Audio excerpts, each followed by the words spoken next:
وی پی N چلانا جائز ہے یا جائز نہیں ہے؟ یہ وی پی این کے بارے میں پچھلے دنوں میں کافی مسئلہ ہوا تھا، یہ شاید پتہ نہیں اسی وقت کا سوال ہوگا یا کیا ہے. دیکھیں وی پی این تو ایسی چیز ہے جیسے یہ مائک ہے یا موبائل ہے. موبائل چلانا جائز ہے یا جائز نہیں ہے؟ یا مائک کا استعمال کرنا جائز ہے یا جائز نہیں؟ اس کا تعلق اس سے ہے کہ آپ کر کیا رہے ہیں. وی پی این آپ کیوں استعمال کر رہے ہیں؟ پہلی بات تو یہ ہے. تو اگر آپ صحیح استعمال کر رہے ہیں تو جائز ہے، غلط استعمال کر رہے ہیں تو ناجائز ہے. دوسری بات یہ ہے کہ جب اس طرح کی چیزوں کے بارے میں حکومت کی طرف سے کوئی قانون بنتا ہے، انتظامی چیزیں جن کو کہا جاتا ہے کہ بھائی آپ نے وی پی این استعمال کرنا ہے تو آپ رجسٹر کروا لیں اور رجسٹرڈ وی پی این استعمال کریں تاکہ آپ کا ڈیٹا بھی محفوظ ہو اور کوئی آپ کے اکاؤنٹ یا پاسورڈ وغیرہ وغیرہ چوری نہ ہو. تو اس میں شریعت کا حکم بھی یہی ہوتا ہے کہ بھائی آپ کو حکومت کی طرف سے جو انسٹرکشن دی جا رہی ہیں اس پہ عمل کریں. جیسے ٹریفک کا سگنل ہے نا کہ ریڈ سگنل پہ آپ نے رکنا ہے اور گرین پہ آپ نے چلنا ہے، تو یہ شریعت کا ڈائریکٹ حکم نہیں، انتظامی مسئلہ ہے، حکومت کا متعین کرتا ہے. لیکن شریعت کا بھی یہی حکم ہے کہ ریڈ پہ آپ رکیں اور گرین پہ چلیں. تو اگر حکومت کی طرف سے ایسی کوئی پالیسی، ایسا کوئی قانون بنتا ہے کہ آپ جو وی پی این استعمال کریں وہ رجسٹرڈ وی پی این استعمال کریں تاکہ ڈیٹا محفوظ ہو، تو اس کا خیال رکھنا چاہیے. باقی وی پی این اٹ سیلف نہ جائز ہے نہ ناجائز ہے، وہ آپ کے استعمال پر ڈیپینڈ کرتا ہے. قرآن کی آیت کے بارے میں یہ لکھنا کہ ارشاد خداوندی ہے کیسا ہے، کیا یہ عیسائی لکھتے ہیں؟ ٹھیک ہے، یہ بعض لوگوں کو نا ویسے ہی وہم ہوتا ہے، ہر چیز میں کوئی نہ کوئی سازش. جن چیزوں میں سازش ہے ان میں پتہ نہیں چلتا، اور جن میں نہیں ہے. بعض لوگ کسی جائے نماز کو دیکھیں گے، کہیں گے اس میں اللہ کا نام لکھا ہوا ہے، کہیں سنگ مرمر نظر آ جائے گا اس میں اللہ لکھا ہوا ہے. اس میں اب ایک ٹینشن میں، خود بھی ٹینشن میں، دوسروں کو بھی ٹینشن میں. تو ایسے بلا وجہ کھرج کی چیزوں سے آپ جب نکالنا شروع کریں گے تو آپ کو ہر جگہ اللہ لکھا ہوا نظر آئے گا. آپ روٹی لیں گے تو روٹی پہ بھی کہیں نہ کہیں اللہ جب جوڑنے کی کوشش کریں گے تو جڑ جائے گا. یہ الف اس کو بنا دیں، اس کو لام بنا دیں، اس والے کو لام بنا دیں، کہیں نہ کہیں جڑ جائے گا. کوئی چیز بالکل ظاہر واضح ہو تو اس کا حکم الگ ہوتا ہے. اب جیسے کہتے ہیں نا کہ اللہ کو خدا نہ بولیں، ارشاد خداوندی نہ بولیں، تو بھائی ان ساری چیزوں کا تعلق عرف کے ساتھ ہوتا ہے. یہ حلیم دلیم کا بڑا مسئلہ کہ حلیم کو حلیم نہ بولیں، حلیم اللہ کا نام ہے، تو حلیم کو جناب بہت سارے لوگ دلیم بول رہے ہوتے ہیں. بھائی حلیم، جب آدمی حلیم کھانے کے لیے لے رہا ہوتا ہے تو اس کے ذہن میں اللہ کے نام کا تصور تھوڑی ہوتا ہے. میں نے ساتھیوں کو کہا کل سے پھر آپ کہیں گے کہ سمد بونڈ کی جگہ آپ عبد الصمد بونڈ. کیا خیال ہے؟ سمد بھی تو اللہ کا نام ہے. سمد بونڈ تو سمد بونڈ کی جگہ عبد الصمد بونڈ ہو جائے گا، حلیم کی جگہ پھر عبد الحلیم ہو جائے گا یا پھر دلیم ہو جائے گا. یہ وہمی چیزیں ہیں، ان چیزوں کا تعلق عرف کے ساتھ ہوتا ہے.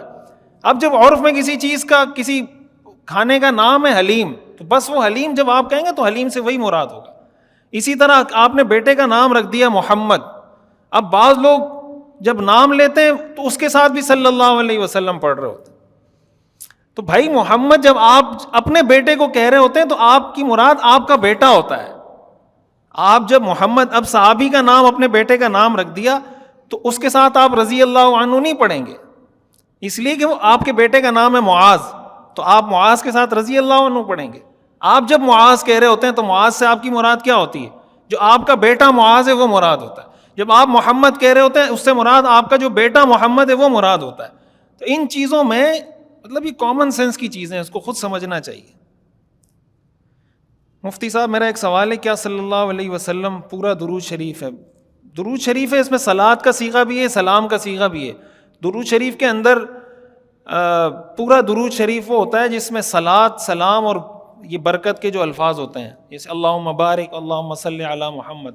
تو صلی اللہ علیہ وسلم بھی پورا درود ہے. اس کو آپ، کوئی شخص آسٹریلیا میں ڈلیوری کی جاب کرتا ہے، اس میں پیزا برگر وغیرہ تو سور کا گوشت بھی ہوتا ہے. ایسی چیزیں ڈیلیور کرنا جائز نہیں ہے. اور اگر ایسی کوئی چیز آپ نے ڈیلیور کی ہے اور اس سے آپ کو تنخواہ ملی ہے تو اس تنخواہ میں سے وہ حصہ جو اس چیز کے ڈیلیور کرنے کی وجہ سے ملا ہے اس کا ریشو نکال کر اس کا صدقہ کرنا واجب ہے. اور کسی ایسی جگہ جاب تلاش کرنی چاہیے جہاں پہ یہ مسئلہ نہ ہو.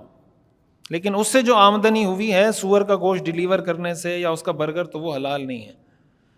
مفتی صاحب میرا سوال یہ، میں نے نیت کی تھی اگر مجھ سے فلاں گناہ ہوگا تو کچھ رکعت نماز ادا کروں گا، اگر پھر وہ رکعتیں ادا نہیں کی کیا گناہ ہوگا؟ اشفاق احمد کشمیر سے. دیکھیں اگر آپ نے نیت کی تھی، ایک نظر ہوتی ہے، ایک نیت ہوتی، دل میں آدمی نیت کر لیتا ہے کہ میں یہ کام کروں گا، تو پڑھ لینی چاہیے. اس کا مقصد تو یہ ہے نا کہ آپ گناہ سے رک جائیں. اگر کسی نے اپنے اوپر کوئی سزا متعین کی ہے کہ اگر میں نے دوبارہ جھوٹ بولا تو میں 4 رکعت نماز پڑھوں گا، تو اس کو پڑھ لینی چاہیے. جب پڑھے گا تو جھوٹ سے رک جائے گا نا, لیکن نہیں پڑھے گا تو گناہگار نہیں ہوگا. مفتی صاحب جب کوئی مسلمان فوت ہوتا ہے تو اس کے فوت ہونے کے وقت سے لے کر اس کے دفنانے کے عمل کے بعد تک اس کے گھر والوں کو کیا کیا عمل کرنے چاہیے؟ بس اس میں شریعت کا حکم یہ ہے کہ سب سے پہلی فرصت میں بندے کو غسل دیں, اس کا جنازہ پڑھائیں, اس کی تدفین کریں. یہ شریعت کا مزاج. یہ جو جنازہ بہت ڈیلے ہوتا ہے نا ہمارے ہاں, اور لاش کئی گھنٹے پڑی رہتی ہے, یہ شریعت کا مزاج نہیں ہے. شریعت کا مزاج یہ ہے, حکم یہ ہے, کسی کا انتقال ہوا پہلی فرصت میں اس کو غسل دیں اور اس کا جنازہ پڑھائیں, اس کی جا کے تدفین کر دیں. بعد میں جو کرنا ہے آپ کرتے رہیں.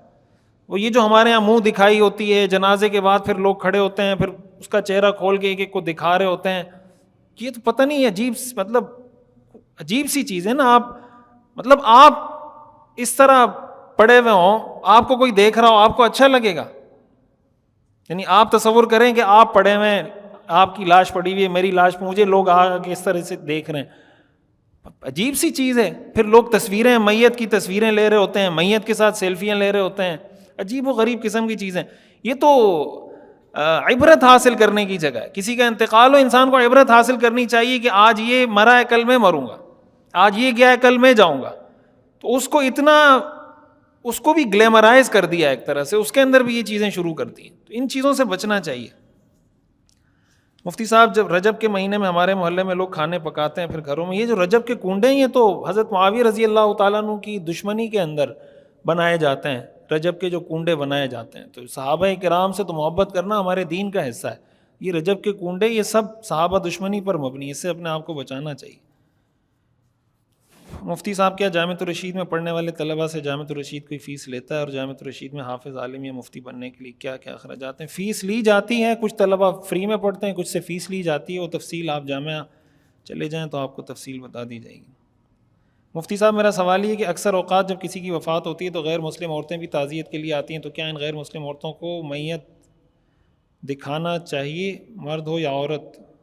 اور اسی طرح سے غیر مسلم مرد کا تدفین میں شریک ہونا کیسا ہے؟ نیز دوران عدت اگر غیر مسلم عورتیں گھر کے اندر آ جائیں تو کیا ان سے بھی پردہ لازم ہے؟